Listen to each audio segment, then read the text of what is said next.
Fala, turma! Sejam muito bem-vindos ao Pode Sonhar, o podcast que é a casa do empreendedorismo jovem brasileiro. Lembrando que o Pode Sonhar vai ao ar também todas as terças-feiras, às 23h30, no canal Empreender do Grupo Bandeirantes.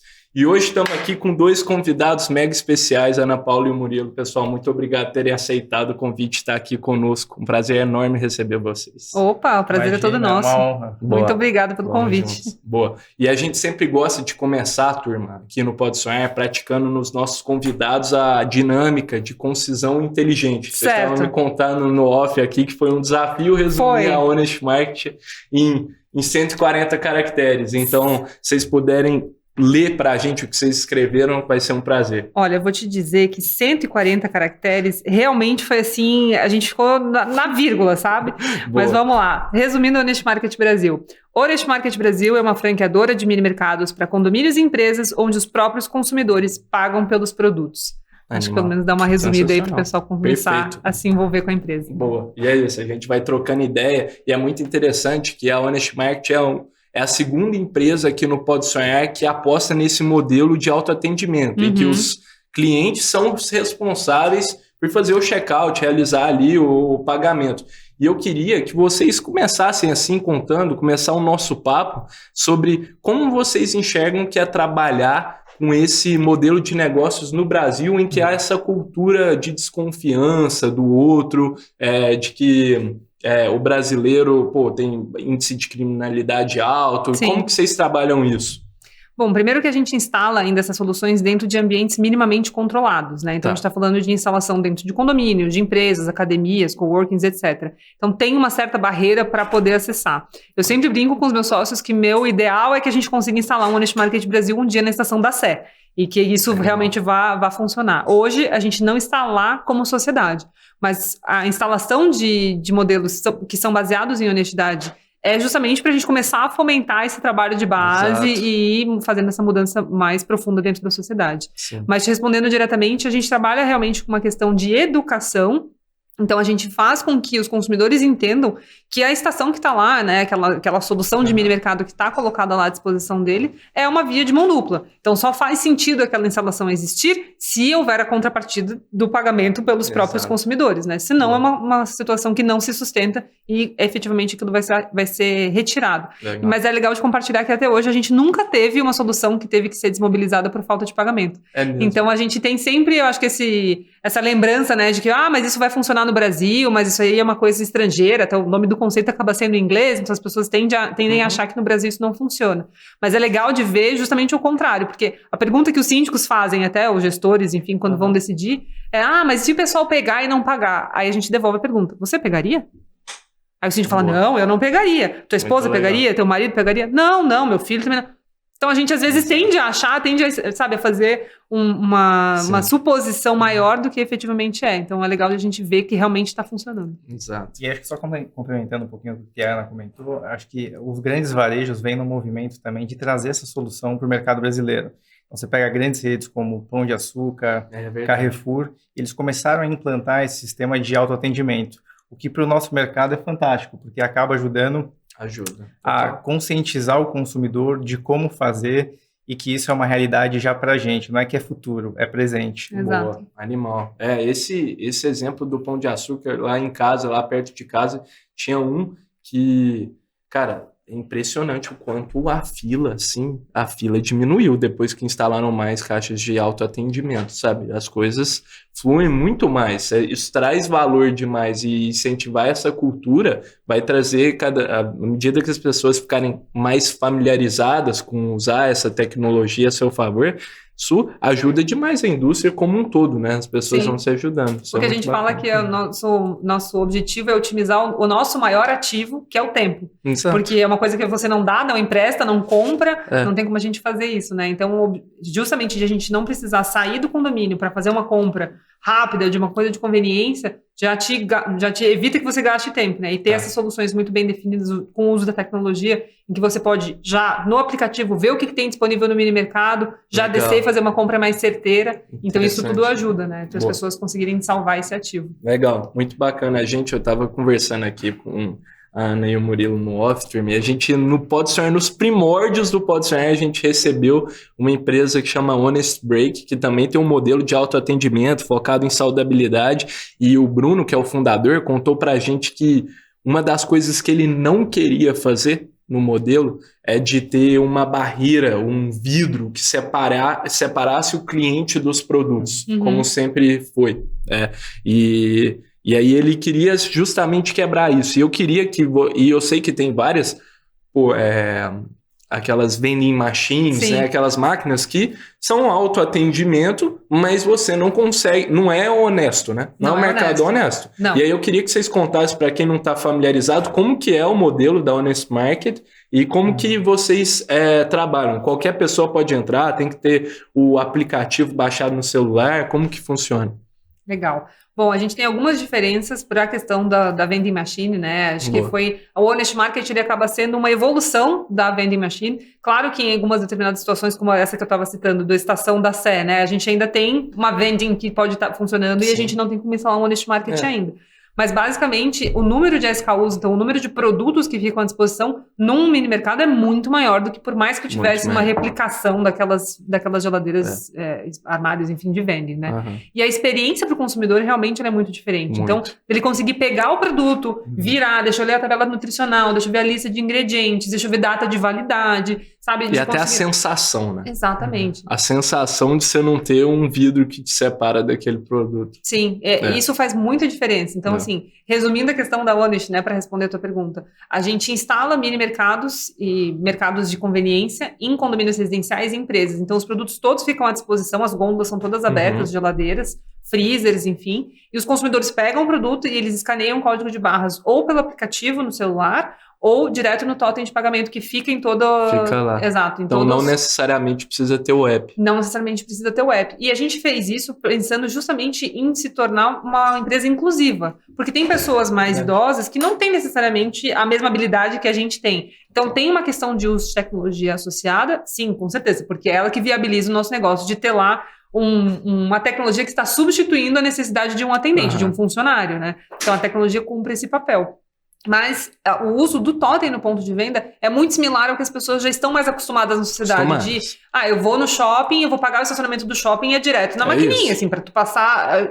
É muito raro ter shopping ainda que tem o caixa, né? O guichê de estacionamento. Pode até ter versus 20 máquinas espalhadas, né? Então, esse modelo de escanear alguma coisa, tem um input, né? Eu vou escanear alguma coisa, vai aparecer na tela, eu vou seguir os passos na tela. Simples. Fazer check-in no totem também no aeroporto, que as pessoas têm que colocar um código do localizador. Então, de novo, tu dá um input e tu segue os passos. No supermercado, escanear para ver o preço. Exato, também tem, né? Então, de ter esse modelo mais próximo ainda. Claro, dá para utilizar com certeza no nosso aplicativo, mas a ideia é que isso esteja integrado dentro do modelo tanto da empresa e da área de convívio da empresa, quanto do condomínio. Então, a gente tem isso instalado em hall, tem isso instalado em salão de jogos, tem alguns locais em que não tem espaço dedicado que a gente instala containers, soluções modulares, que é justamente para fazer parte ali do condomínio que as pessoas possam utilizar. Sensacional. E aí, acho que só para complementar também o que a Ana já colocou, quando você olha a evolução do mercado de vending machine para o nosso, a vending machine tinha uma limitação muito grande com relação à quantidade de produto e tamanho de produto.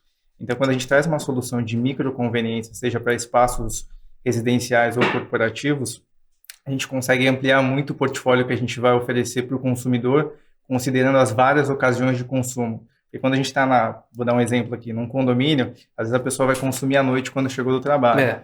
Mas a loja que está dentro de um escritório, a pessoa pode consumir de manhã, no almoço, à tarde, antes de ir para casa. Exato. Então, a gente captura o consumidor em vários momentos com categorias diferentes de produto, que fez a gente ganhar um espaço muito grande no mercado. Sim. Boa. E é muito legal também o conceito de você caminhar dentro da loja, assim, né, e tal. Você tem experiência, tem mais pontos de contato do que simplesmente um armário, assim, que você digita, clica uns botões ali para cair. É outra experiência, exatamente. Outra experiência. Boa. E, turma, eu lembro que o Bruno, lá da Honest Break, contou pra gente sobre o que você estava falando, Ana, que mesmo assim nunca tiveram que fechar uma loja porque não estava recebendo os pagamentos e tal. Vocês têm esse número? Qual que é a taxa de pessoas, ou a cada quantas pessoas uma deixa de pagar? Vou deixar o Murilo responder, que é diretor financeiro, que ele acompanha esse número ali, na ponta do lápis. Na unha. A gente chama esse número de taxa de ruptura dentro do nosso modelo de negócio, exato. E para a gente ser ultra transparente com o nosso franqueado, a gente apura essa ruptura em nível nacional de todas as nossas lojas. No plano de negócio, quando a gente comercializa a franquia, a gente considera uma taxa de ruptura de 2,5%. Então, já consideram produtos que são pegos na loja e não são pagos, produtos que perderam ali em função de validade. Também entra isso. Também entra. E algum produto que de repente quebrou. Você imagina se chegou ali com um azeite, o azeite caiu, quebrou. Ou seja, a taxa de furto, assim, é menos que isso ainda. Inferior a 2,5. É inferior. Então, a gente já considera os 2,5 e essa taxa desse furto já está englobado aí nessa taxa de 2,5. Então, a gente costuma dizer que da Coca-Cola ao McDonald's existe ruptura. Todos os negócios têm algum tipo de desperdício. Verdade. A gente olha isso como um desperdício, só que o nosso modelo ele tem tanto upside, ou seja, pontos positivos em relação de você não precisar de um funcionário para poder atuar, o que facilita muito o modelo. Ter uma ruptura é muito pequeno quanto tudo que o modelo traz, entendeu? Legal. Todos os benefícios. Só de você ter que ter um atendente, por exemplo, na loja para ficar controlando e evitar ter essa perda, te custaria muito mais caro do que esses 2,5%. Entendi, né? Entendi. Isso também gera eficiência operacional, mesmo com os 2,5%. Exatamente. Legal. Muito bacana, turma. E eu queria que vocês contassem também, pessoal, se vocês trabalham um incentivo a pagamento de alguma forma, ou não precisa. É um negócio que as pessoas têm um papel educacional em fazer as pessoas pagarem ali. É lógico que tem o papel de ensinar elas a como usar o produto, mas eu digo no quesito de incentivar, porque está tendo muito furto, as pessoas precisam pagar, não se esqueça de pagar algo do tipo, ou não precisa, as pessoas já são conscientes disso. Depende do ponto de venda, e o que a gente sempre tenta trazer, e a gente até traz com leveza, é uma taxa de esquecimento, às vezes, né? Taxa e aí não fica, puxa, talvez você tenha esquecido de pagar, porque realmente já aconteceu das pessoas, olha, eu não vi que só bipou um produto, ou que a compra não tinha sido completada, assim, que deu algum erro no cartão, eu botei a senha, virei as costas e saí sem ver que tinha dado algum erro, sabe? Sim. Então, a gente traz como taxa de esquecimento, né?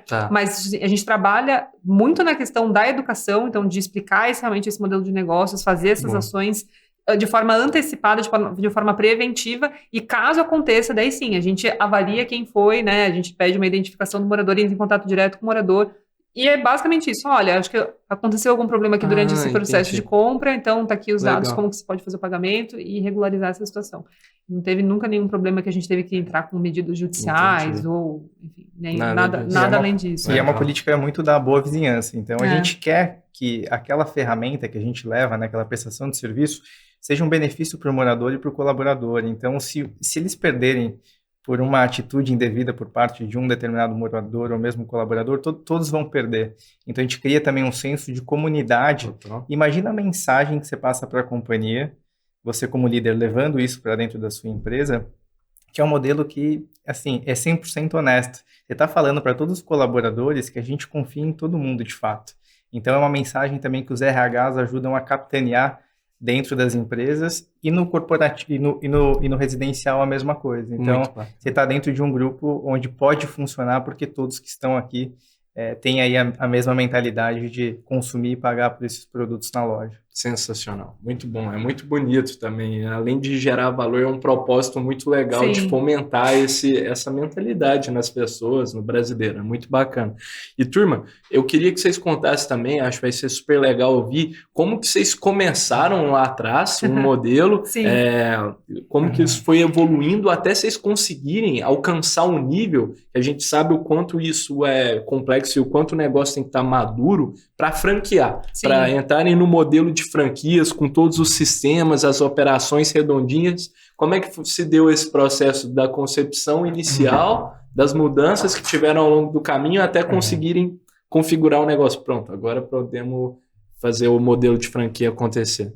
Eu até me preparei para responder essa pergunta. Eu tomei uma água aqui para tomar um fôlego para te responder essa pergunta. Muito bom. Bom, começou em 2013, lá atrás, com o Murilo. O Murilo foi viajar para a Austrália. Boa. Vou até te deixar contar um pouquinho dessa parte também, já que tu estivesse lá. E aí ele foi fazer a primeira compra, foi fazer o pagamento da primeira compra e não tinha. Em 2013, na Austrália, já tinha modelo de autoatendimento no mercado. E aí ficou impactado com isso, voltou para o Brasil e em 2017, né? Começou o processo. Vou te deixar contar essa história, já que tu estás mais Em 2013 eu tomo uma decisão de sair do Brasil e morar na Austrália. E chegando na Austrália, eu me deparei com o primeiro conceito de self-checkout. Tá. Fui fazer compras para minha casa lá, cheguei na frente do totem de pagamento ali, não tinha ninguém para poder me atender. Como assim? Olhei para um lado, para o outro, para cima. Brasileira, né? Olhou para o lado. Passou uma senhora do lado e foi no caixa pagar. Eu até então não falava inglês muito bem. Aí tinha ali um display, depois eu entendi que realmente eu tinha que eu mesmo passar os produtos e pagar por ele.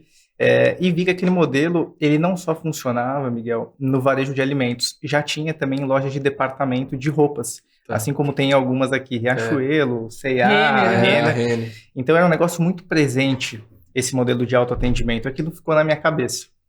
Quando eu volto para o Brasil, já tinha uma ideia de empreender dentro da indústria de alimentos naturais e saudáveis.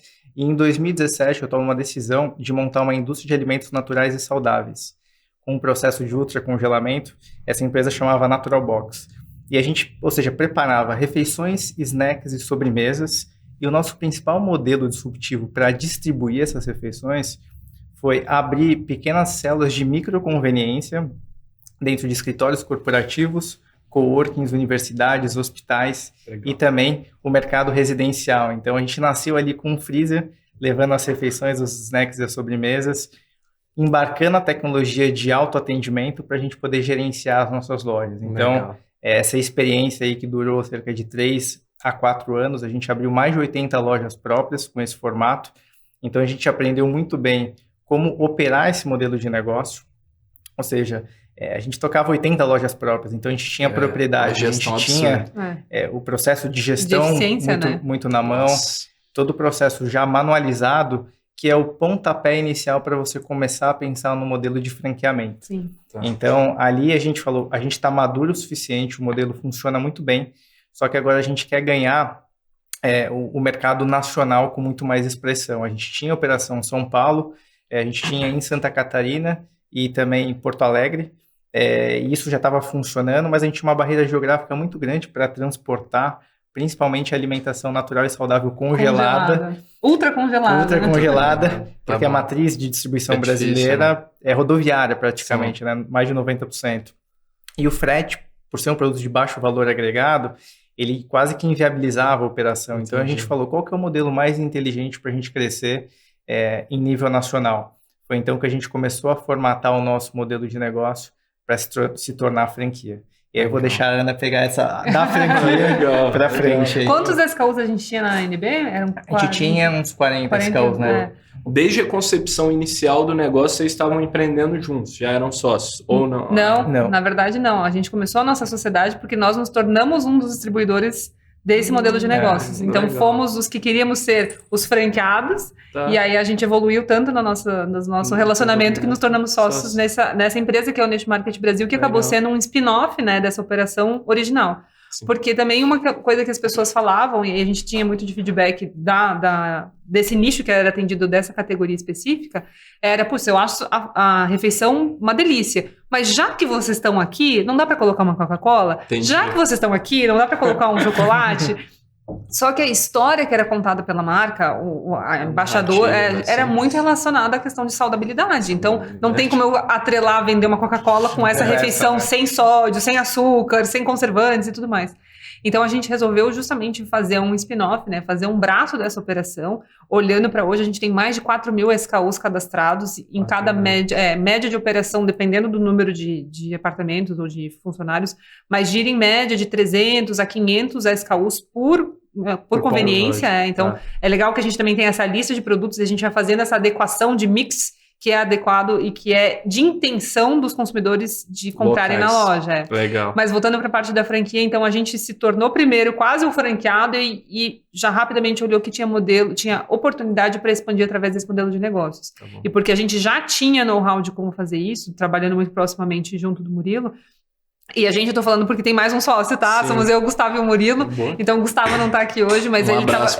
Um abraço pro Gustavo. Abraço. Ele tava junto na operação desde que a gente realmente começou a fazer isso. Então a gente começou a olhar para essa oportunidade de modelar isso para que seja aplicado em outros lugares. Isso tudo vem com uma preocupação gigante principalmente focada na parte de viabilidade financeira, porque eu acho que ainda existe...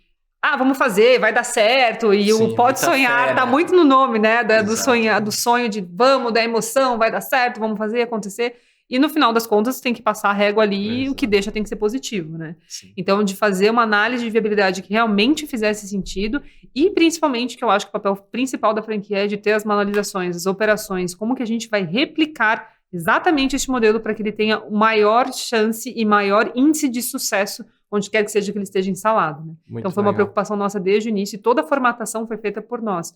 Motivo pelo qual hoje a gente até tem uma outra empresa no grupo, que é a Expand Brands, que justamente olha para análise de viabilidade, formatação de franquias e expansão desses negócios, para a gente realmente ver se a ideia que tu tem, da loja que tu tens hoje, da pizzaria que tu montou, enfim, se ela tem chance de ser um negócio franqueável, se ele é franqueável ou não. Né? Ou não. E a gente tá aí com mais de 180, estamos para bater 200 franqueados esse mês. Animal. Então, realmente, o modelo se provou não só uma ideia, né? Não só o sonho que a gente tinha, mas todas as etapas em que a gente precisou se planejar. A gente estava falando de planejamento aqui antes, né? O que a gente precisou realmente se planejar foi justamente para atender essa malha e todos esses franqueados e como que a gente consegue cada vez mais melhorar a eficiência, melhorar o atendimento na ponta e melhorar a experiência do consumidor, que é quem vai trazer e puxar essa demanda. É sensacional como vocês conseguiram um know-how assim robusto de entender como que é o modelo de franquia, se um negócio dá certo ou não dá para franquear,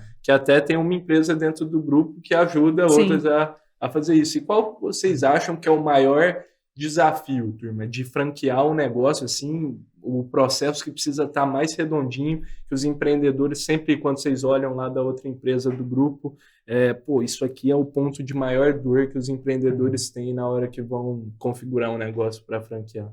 Eu não sei se a resposta do Murilo vai ser a mesma que a minha, mas na minha seriam dois aspectos principais. É a análise de viabilidade, realmente, acho que isso eles precisam ter todas as informações contábeis e fiscais para ver se o modelo dá certo. E o segundo, que eu acho que talvez até seria em primeiro lugar, que é a questão de padronização. Então, padronização. Isso precisa estar muito bem padronizado para que o modelo seja replicado. Não adianta, eu vou usar o exemplo da pizzaria, né? Não adianta eu fazer uma pizza de um jeito se eu não tenho qual é o padrão, não sei quanto de massa vai, quanto de molho ele precisa, quanto tempo ele fica no forno, qual que é o custo desse produto.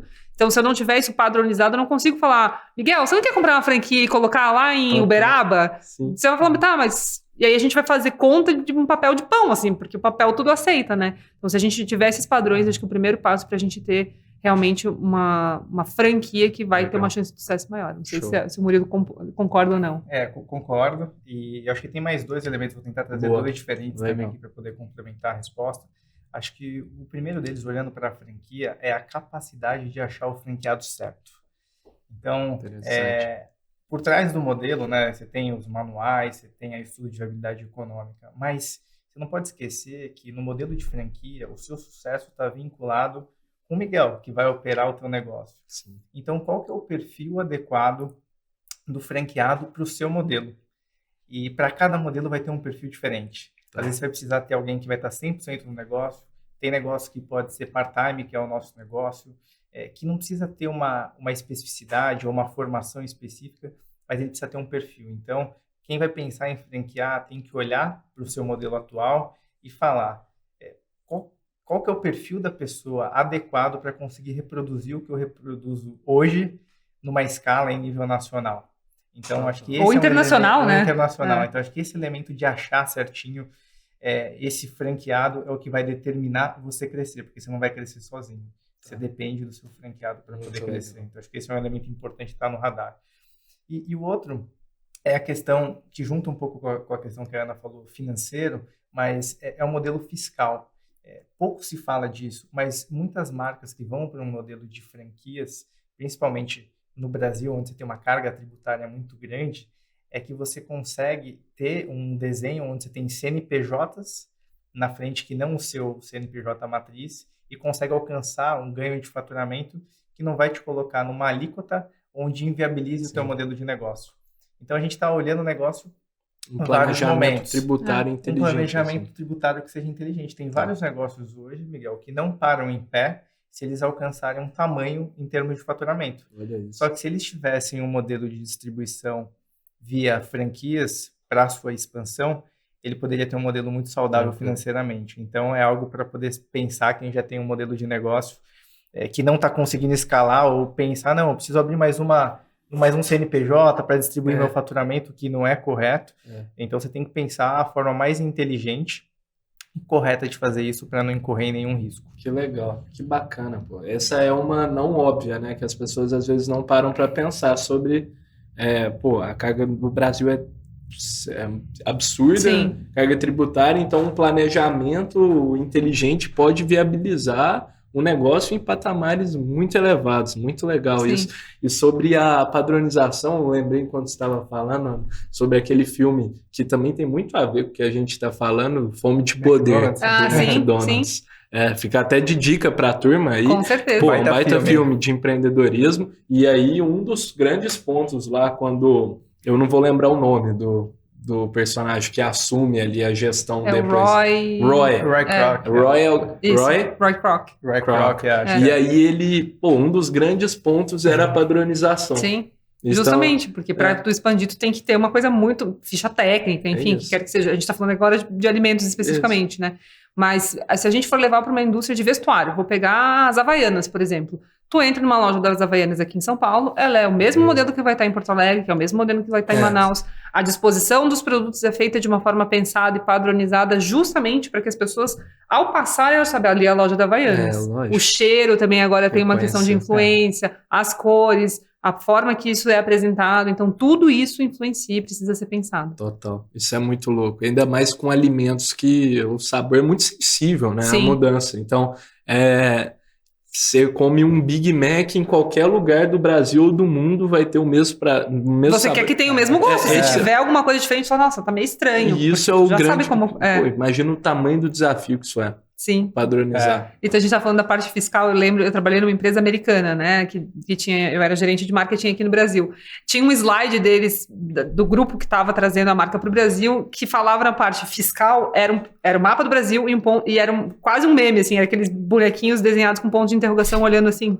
Porque eles não conseguiam explicar. Eles até, algumas pessoas, obviamente, mais envolvidas com fiscal e com o nosso fiscal aqui do Brasil, eles conseguiam se comunicar para explicar coisas específicas, mas assim, tu pedia para alguém de lá do escritório dos Estados Unidos explicar para um terceiro como que é o modelo aqui? Putz, eu faço ideia. Olha, acredita, debita, tem substituição tributária, não tem, vai SMS, não vai, PIS, enfim.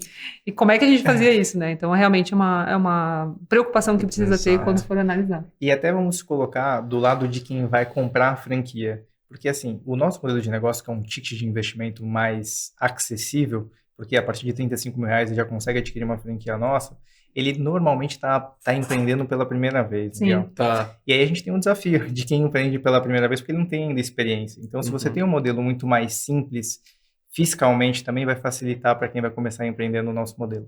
Boa. Então, acho que esse é um aspecto legal também de trazer. Bacana. E eu acho que é um bom gancho, turma. A Honest Market é um baita exemplo para quem está nos assistindo aí, quer tá com vontade de empreender, de certa forma, começar um negócio, tomar decisões ali e conseguir retorno financeiro também com isso. Sim. Acho que vale muito a pena vocês contarem. O Murilo deu uma passada sobre qual que é o investimento inicial, mas o que o franqueado de vocês da Honest Market pode esperar também? O que são as expectativas? Como se dá esse processo de treinamento com eles? Existe isso? Como que é? A gente tem bem divididos os papéis e responsabilidades entre franqueado e franqueador. E isso eu acho que é um alinhamento que precisa ter. Tá até nos primeiros treinamentos que ele recebe assim que ele entra na companhia, é uma definição de papéis e responsabilidades. Mas dando até um passo para trás, antes dele entrar, né? O nosso ticket de investimento é de R$35 mil. Fico com um convite para quem quiser conhecer um pouco mais do nosso modelo de negócios. Com esse investimento de R$35 mil, ele está apto para fazer o pagamento da taxa de franquia. Então, ele entra na franquia, recebe todos os treinamentos, tem a transferência do nosso know-how, acompanhamento do time de atendimento, do time de consultoria. Então, dos grandes 2 blocos que a gente tem de papéis e responsabilidades por parte do franqueado. O primeiro deles é fazer o approach, fazer a parte de atender esses síndicos, então de ir até os condomínios, desenvolver relacionamento com síndicos, administradoras, gestores de RH, etc. E apresentar um modelo de negócio. É a parte da venda, né? Tá. Agora que a gente comprou, eu tenho esse modelo de negócio aqui, eu tenho essa loja para instalar, eu preciso ir lá e fazer a venda dela para que as pessoas comprem essa ideia e me deixe instalar esse mini mercado aqui. Tá. Então, isso é um grande papel e responsabilidade do franqueado. E depois ele volta pra gente e fala, Ana, assinei o contrato, e agora? O que eu faço? E aí entra o time todo de implantação, acompanhando esse franqueado desde descrição e de equipamentos, o que ele precisa comprar, com qual quantidade. A gente vai ajudar ele a rodar uma pesquisa de intenção, que a gente tinha começado a comentar, né? Em cada lugar que a gente entra, a gente faz uma pesquisa de intenção de consumo, para dizer, o Miguel gosta de consumir Coca-Cola 0 lata.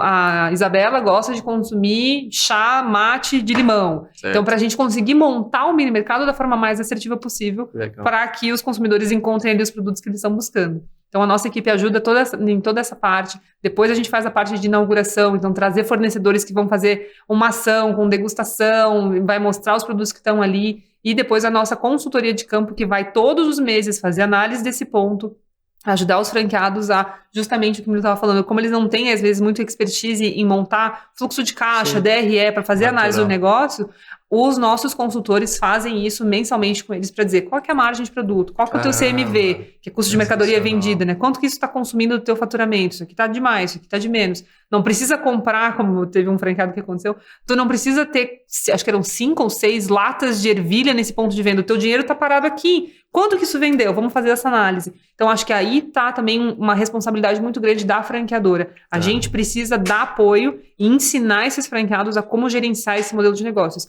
Eles são empreendedores, eles sabem isso desde o dia 1. Parabéns, você é um franqueado, mas você é empreendedor. Você toma as decisões do seu negócio. Legal. Claro que ali tem algumas restrições e obrigatoriedades, né, nesse modelo de negócios, mas você está livre para, se você quiser precificar essa Coca-Cola, se você comprou ela por 2, se quiser botar ela 2,50, saiba que isso aqui não está fechando aqui, mas a responsabilidade é sua. Então, isso também é legal, porque a gente vai ensinando o franqueado o que ele tem que olhar, sabe? E como ele vai aprendendo ao longo do tempo. E o franqueado que opera a loja no mês 2 é diferente desse mesmo franqueado 6 meses depois, 1 ano depois. A gente tem o comitê dos franqueados, então também tem um comitê que é formado por próprios franqueados que ajudam o restante da base. E tem muita troca, muito muito legal assim, de ver esse espírito colaborativo de fortalecimento da rede e da marca como um todo. Muito bacana. Eu vejo também que hoje uma franqueadora ela é uma grande universidade. Como qualquer outro negócio, a gente encara nosso negócio muito... A gente precisa ser um MBA na prática. Então, inclusive, para quem a gente vende o nosso modelo de negócio, a gente fala, você não está comprando só uma franquia. Veio a franquia, mas veio um MBA na prática, que você vai conseguir se desenvolver em várias cadeiras que você nem imaginava e vai ser super importante para você conseguir ter sucesso no teu negócio. Certo. Isso é uma coisa muito legal de ter. Inclusive, ontem a gente teve até uma live, foi uma live sobre gestão de fluxo de caixa. Então, a gente com tem... franqueados, com franqueados. Exato. Então, a gente tem já um treinamento específico, mas a gente traz também o holofote para temas que são super sensíveis, como é justamente a gestão de fluxo de caixa. Segundo o Sebrae, os 3 principais motivos das empresas quebrarem é por mau planejamento financeiro, má gestão de fluxo de caixa e misturar conta da pessoa física com a pessoa jurídica. E como essas pessoas estão empreendendo pela primeira vez, elas não têm noção do que é isso. Então, trazer esse embasamento, tanto teórico quanto prático, vai ser fundamental para eles obterem sucesso na jornada empreendedora junto com a gente. Sensacional. Muito legal como é uma prática para quem quer empreender, tomar decisões, ver os resultados das decisões na prática, sentir isso em resultado financeiro, ao mesmo tempo com apoio, né, da franquia, o know-how de vocês, de estar ombro a ombro ali, dividindo responsabilidades e passando a experiência que não só vai gerar resultado econômico, mas também vai gerar muito aprendizado e evolução. Sim. Isso é muito bacana. Isso é uma coisa que não tem como tirar, né? Esse cara pode ser franqueado nosso, ele pode abrir um outro negócio, ele vai levar esse conhecimento e ele não é mais a mesma pessoa de antes de ele entrar na base, justamente por tudo que foi construído em conjunto. Boa. E isso é um sentimento que eu tenho muito positivo, assim, sim, sabe? Total. Da construção da nossa rede, da evolução, não só dos franqueados, como da nossa própria equipe e minha pessoal também, né? Sim, demais. É um baita lugar para se caminhar, porque, isso traz transformação para a pessoa, sim, né? Pra caramba.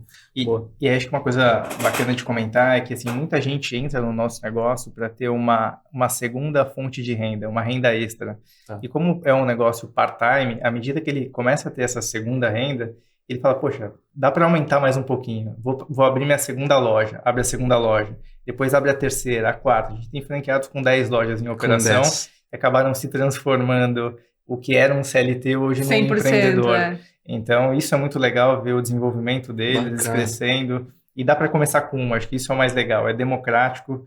Então, vale a pena conhecer um pouco mais da Honest. Legal, muito bom, turma. Agora, vocês estão vendendo aqui maravilhosamente bem a Honest. Agora chegou num quadro clássico aqui do Pode Sonhar, no qual a gente desafia os nossos convidados a venderem um objeto inusitado. Sim. Bastante inspirado naquela cena clássica do Lobo de Wall Street, em que o personagem interpretado pelo DiCaprio pede para um dos funcionários vender a caneta. Clássica do Lobo de Wall Street, em que o personagem...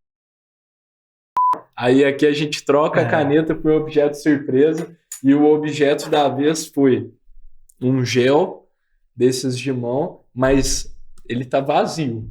É um gel a embalagem do gel antisséptico desses assim de mão, de higienizar as mãos.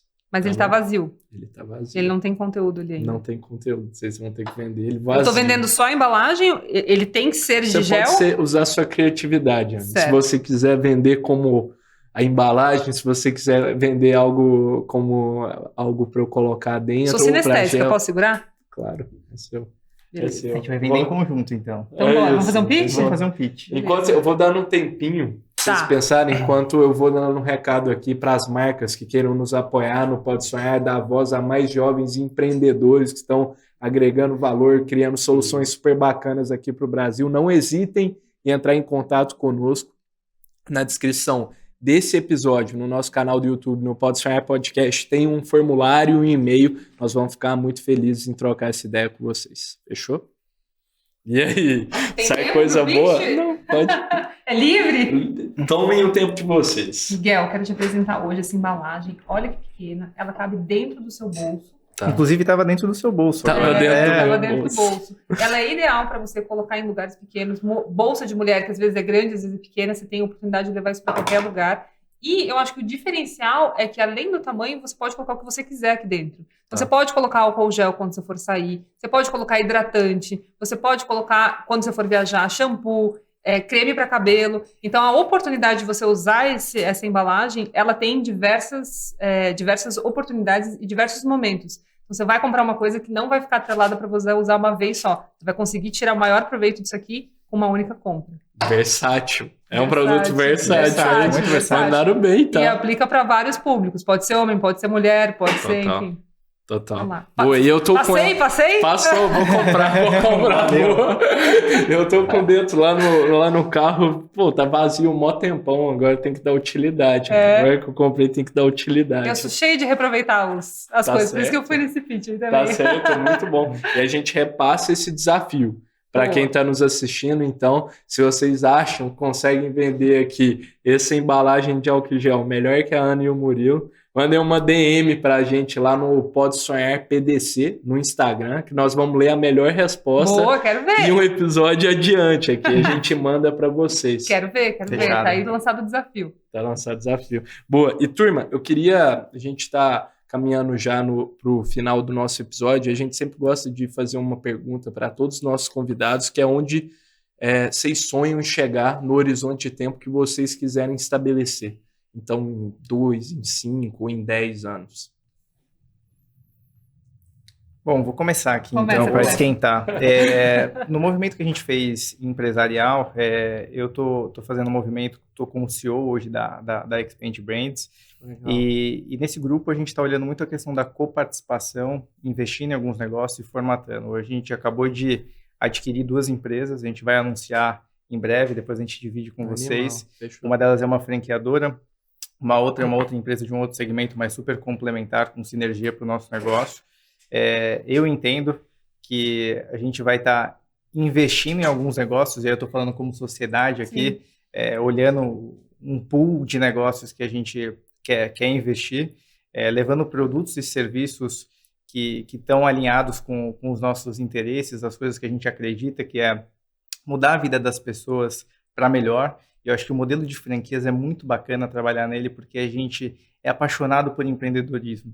Então, a gente consegue ensinar outras pessoas a empreender e gerar renda para elas buscarem os sonhos individuais de cada uma delas. Então, acho que essa é a parte que mais me apaixona. É um pouco romântico falar isso, mas eu adoro realmente construir modelos que as pessoas possam reproduzir e serem remuneradas para construir os sonhos delas. Sim. Então, acredito que a gente vai endereçar um pouco desses aspectos, comprando empresas, participação em empresas e escalando negócios. Então, vejo um pouco disso no futuro. E configurar franquias. A gente estava falando um pouco sobre isso. Configurar negócios para franquear, aliás.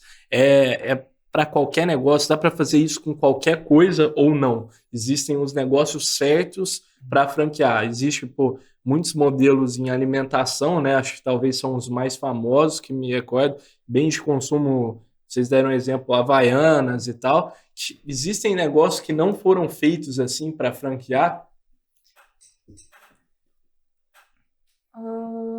Olha, Miguel, eu acho que não necessariamente não foram feitos para franquear.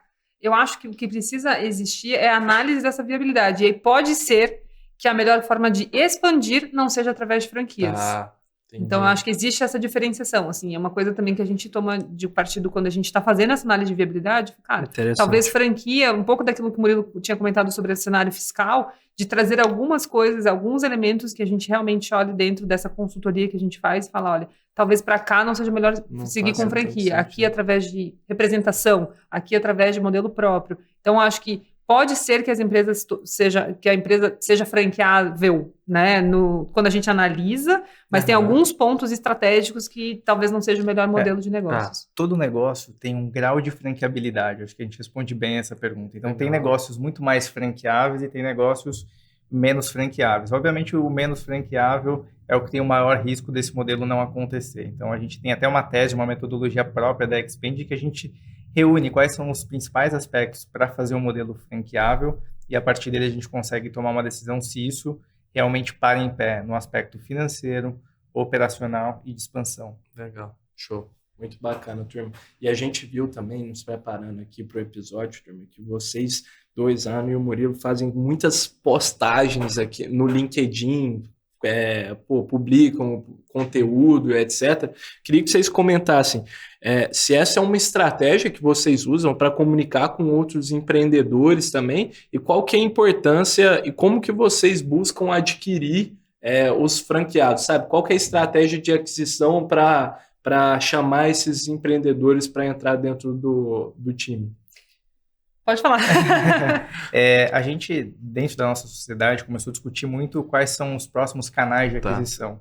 E no movimento mesmo institucional que eu fiz assumindo a presidência da Expand, eu também estou fazendo um movimento institucional pessoa física. Então, o Murilo trazendo conteúdos na linha de empreendedorismo, franquias, expansão de negócios. Porque a gente entende que as marcas e as pessoas precisam conectar com outras pessoas. Sim. Então, o processo de humanização, de aproximação, é o que faz a gente criar e estabelecer um laço de confiança e a aquisição de franquia está muito voltada a um processo de confiança. Total. Então, a gente começou ontem o nosso canal do YouTube, então, Murilo Specchio, quem quiser seguir lá, a galera pode conhecer um pouco dos materiais que a gente vai construir.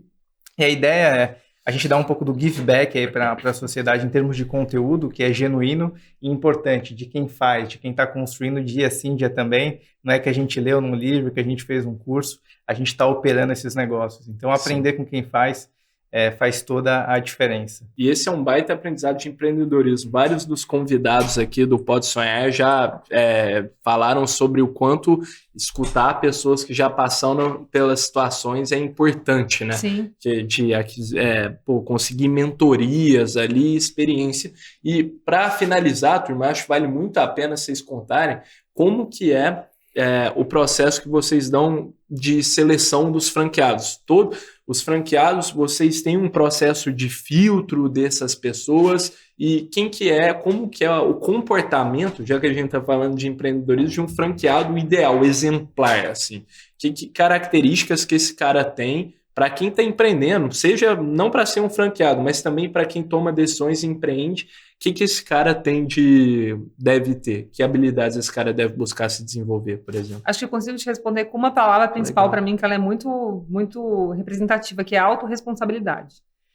E por que eu falo autorresponsabilidade? Porque o franqueado ele precisa entender que sim, ele está comprando uma franquia, ele está comprando transferência de know-how, né? Então a gente está ali para ajudar, para se apoiar, não só a franqueadora, como toda a rede de franqueados do qual ele, então, está fazendo parte, mas que é papel e responsabilidade dele e que as ações dele vão ter retorno para ele. Então, essa autorresponsabilidade de não culpar terceiros, é porque o síndico não me atendeu, ou porque a franqueadora não me respondeu ainda, ou porque o franqueado que faz desse jeito eu repliquei e não deu certo, enfim, obstáculos vão surgir. Surgem para todas as pessoas. Tu acorda hoje com um problema, eu com outro. Total. Não tem como a gente se isentar de ter problema na vida. Eu acho que o que muda muito é o mindset e a disponibilidade para responder aquilo. Ontem até fiz um compartilhamento no meu Instagram, estava fazendo uma reflexão sobre olhar o copo meio cheio ou meio vazio. Que a gente, às vezes, como empreendedor, não sei se tu passa por isso, Miguel, mas eu olho, às vezes, tenho a tendência a olhar o copo meio vazio. Putz, está faltando isso, a gente precisa melhorar naquilo, a gente precisa entregar de outra forma. Tô sempre vendo oportunidades de melhoria, beleza. Certo. Mas olhar o copo meio cheio também é celebrar as vitórias e as conquistas do que a gente fez até hoje. O franqueado que compra uma franquia da Honest Market Brasil hoje é diferente, ele recebe uma outra franqueadora do que o 20º franqueado, por exemplo, porque a gente está em constante evolução. Total. Então, esse é o viés de olhar o copo meio cheio, assim. Tem um amigo que respondeu esse stories falando que ele tinha rompido, ele tá se preparando para competições e tudo mais, né, de fisiculturismo, e ele rompeu o tríceps, e aí descobriu numa ressonância que tinha rompido uma parte do tendão também. E aí ele só mandou pro coach dele, e aí o coach dele respondeu que foi um rompimento parcial, ele respondeu top, foi só parcial, logo tá bom. Ele falou, cara, aquilo pra mim foi tão impactante que o cara olhou o copo meio cheio, assim, pô, eu tô lascado, sabe? Mas ele olhou o copo meio cheio e falou, não, isso aí foi parcial, vamos pra cima, daqui a pouco já tá bom. Exato. Então, de ter essa mentalidade de mindset de crescimento também, né? Tem um livro que é sobre mindset, vou deixar até essa dica da Carol Dweck, é excelente livro. Então, autorresponsabilidade e mindset para crescimento, de saber superar esses obstáculos, eu acho que são, assim, pontos referenciais de que um empreendedor precisa ter, seja ele franqueado ou empreendedor por conta própria. Muito bom. E o que não é fácil achar no franqueado. De jeito nenhum. E principalmente nas conversas preliminares. Obviamente a gente tem uma parte técnica de olhar um pouco o comportamento quando a gente vai trazer um franqueado, mas também tem o básico, né? Então, antecedentes criminais, a gente faz uma consulta para saber quem a gente está trazendo para a nossa rede. Minimamente tentar pegar algumas referências para trazer alguém já mais inclinado, indicado, e a gente sabe que às vezes muitas redes nascem não com o perfil adequado de franqueado, mas ela começa a entender nesse meio do caminho e ajustar. Então, a gente tem muita preocupação em sempre ajustar, porque essa base também pode se reciclar ao longo do tempo. Imagina uma marca grande como a Chili Beans, com mais de 900 marcas. Quantos franqueados não passaram por lá para que eles chegassem no modelo mais adequado? Você pega marcas super consolidadas como o Cacau Show, às vezes você não consegue nem entrar como novo franqueado, eles pegam os próprios franqueados da rede, que já que conhecem muito bem o modelo, estão super acostumados com o modelo de atuação, para que eles continuem essa expansão, para aumentar a taxa de sucesso assim, também, em novas lojas. Então, não sabia. Legal. Por isso que eu trouxe naquela sua pergunta, assim, a importância de selecionar o franqueado correto e o perfil vai determinar o sucesso do teu negócio como franquia. Muito bacana, porque se tem uma constante aqui no Pode Sonhar, a gente já conversou com mais de 60 empreendedores, que são pessoas que fazem o negócio. Então, essa lição de que o franqueado e a determinação, a autorresponsabilidade que ele tem diante do negócio, a postura dele, é o que determina o sucesso disso. Então, isso é muito legal, né? A gente precisa olhar isso por uma postura não só profissional, mas como perante o restante da vida, né? O que você está fazendo para sua vida ser diferente se você não age de alguma outra forma? E a galera lá da nossa equipe da Honest Market Brasil sempre me ouve falar que um CNPJ é composto de CPFs. Exato. Então, por mais que seja um CNPJ que só tem um sócio, né? Aquele franqueado vai estar operando sozinho. Ele ainda é a cara da empresa dele. Então, ele é responsável pela cultura da empresa dele, de como ele está se portando, de que tipo de mensagem ele está passando. Então, isso precisa ficar muito claro para os franqueados, que por mais que ele esteja comprando, no nosso caso, uma franquia que é um modelo de negócios bem estabelecido, com padrões, ele é responsável por implantar e por fazer isso dar certo, e por fazer essa troca, sabe? Trazer os problemas para dentro da franqueadora no espírito colaborativo. Olha, eu tenho essa situação, como é que eu transponho isso? E não assim, olha, eu tenho esse problema aqui. Se eu pudesse deixar uma mensagem, empreender não é sobre ter um CNPJ, é sobre ter atitude. Então, acho que a atitude muda muito na forma de fazer. Muito bom. forma brilhante de encerrar esse episódio. Pô, muito obrigado, turma, por terem aceitado o convite aqui. Pô, foi um prazer gigante. Ficaria aqui por horas. Adorei mesmo. A gente também. Muito. Obrigado pelo convite. Espero que a audiência tenha gostado aí e conhecer aí as nossas redes também. Boa, fechou. A gente vai deixar tudo aí na descrição para a turma também. Legal. Obrigada, gente. Turma. Muito obrigada, Miguel. Boa. Então, turma, para você que ficou até aqui, muito obrigado por ter assistido esse episódio. Não se esqueça, caso você tenha curtido, de dar like nesse vídeo, se inscrever no nosso canal e, do mais importante, comentar o que você achou. Lembrando que o Pode Sonhar vai ao ar todas as terças-feiras no canal do YouTube do Pode Sonhar Podcast, em todos os streamings de áudio, no canal do YouTube do Poder 360 e no canal Empreender do Grupo Bandeirantes. Fechou? Vejo vocês na próxima. Tamo junto. O Pode Sonhar é uma produção Doxa e Poder 360 para o Poder Empreendedor, uma editoria do jornal digital Poder 360. O Pode Sonhar tem o apoio do Sebrae.